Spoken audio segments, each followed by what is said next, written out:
Masya Allah, inilah 10 keutamaan sholat duha, dilimpahkan rezeki dan kesehatan.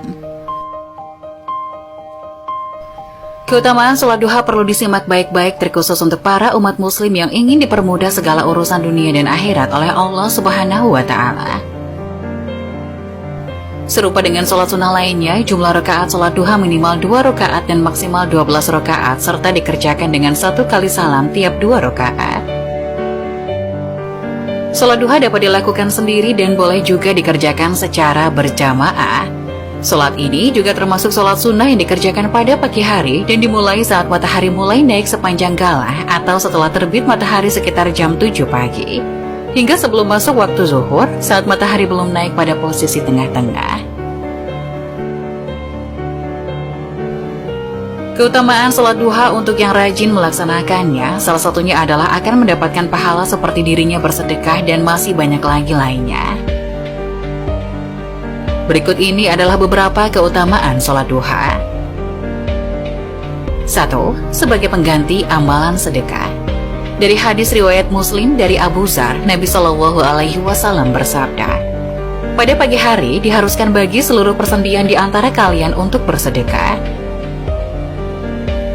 Setiap bacaan tasbih bisa sebagai sedekah, setiap bacaan tahmid bisa sebagai sedekah, setiap bacaan tahlil bisa sebagai sedekah, dan setiap bacaan takbir juga bisa sebagai sedekah. Begitu pula amar ma'ruf dan nahi mungkar. Begitu pula amar ma'ruf dan nahi mungkar adalah sedekah. Ini semua bisa dicukupi dengan melaksanakan sholat duha sebanyak 2 rakaat. Hadis riwayat Muslim. 2. Rezeki akan selalu dicukupkan. Dalam hadis dari Nuaim bin Hammar bin Al-Ghatafani, beliau mendengar Rasulullah Shallallahu Alaihi Wasallam bersabda, Allah Ta'ala berfirman, wahai anak Adam, janganlah engkau tinggalkan 4 rakaat sholat di awal siang, maka itu akan mencukupimu di akhir siang. Hadis riwayat Ahmad, Abu Daud, At-Tirmizi, dan Ad-Darimi. 3. Sarana pengampunan dosa. Dalam hadis Rasulullah Shallallahu Alaihi Wasallam bersabda, siapapun yang melaksanakan sholat duha dengan langgang akan diampuni dosanya oleh Allah sekalipun dosa itu sebanyak buih di lautan. Hadis riwayat Tirmizi. 4. Mendapat pahala haji dan umroh. Dalam hadis riwayat Tirmizi oleh Anas bin Malik, Rasulullah Shallallahu Alaihi Wasallam bersabda, barang siapa yang melaksanakan sholat subuh secara berjamaah, lalu ia duduk sambil berzikir pada Allah hingga matahari terbit, kemudian ia melaksanakan sholat 2 rakaat, maka ia seperti memperoleh pahala haji dan umroh. Beliau pun bersabda, pahala yang sempurna, sempurna dan sempurna. Hadis riwayat Tirmizi. 5. Akan disiapkan istana di surga. Nabi Muhammad Shallallahu Alaihi Wasallam dalam salah satu hadis pernah bersabda, barang siapa sholat duha 12 rakaat, Allah akan membuatkan untukmu istana di surga. Hadis riwayat Tirmizi dan Ibnu Majah. 6. Termasuk sholat kaum awabin.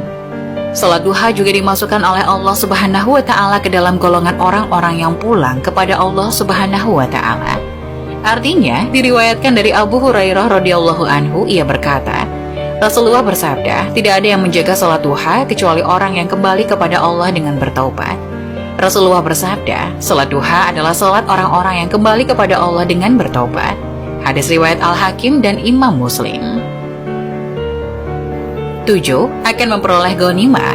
Ghanimah atau keuntungan atau harta akan lebih cepat diperoleh atas izin Allah Subhanahu wa Ta'ala dengan rutin melaksanakan sholat duha. Rasulullah Shallallahu Alaihi Wasallam bersabda, perolehlah keuntungan dan cepatlah kembali. Mereka akhirnya saling berbicara tentang dekatnya tujuan perang dan banyaknya ghanimah yang akan diperoleh dan cepat kembali. Lalu Rasulullah bersabda, maukah kalian aku tunjukkan kepada tujuan paling dekat dari mereka, paling banyak ghanimah dan cepat kembalinya? Mereka menjawab, iya. Rasul berkata lagi, barang siapa yang berwudu kemudian masuk ke dalam masjid untuk melakukan sholat duha, dialah yang paling dekat tujuannya, lebih banyak ghanimahnya dan lebih cepat kembalinya. 8. Akan dilimpahkan kesehatan tiada tara. Dalam firman Allah Subhanahu wa Ta'ala yang berbunyi, artinya demi matahari dan cahayanya di pagi hari. Quran Surat Asy-Syams ayat 1. Allah bersumpah dengan matahari dan cahayanya pada waktu duha. Cahaya pada pagi hari dipercaya banyak ilmuwan dan peneliti paling baik khasiatnya bagi kesehatan tubuh manusia. Seperti inframerah yang bermanfaat untuk mengurangi rasa sakit pada otot-otot dan ultraviolet yang berguna sebagai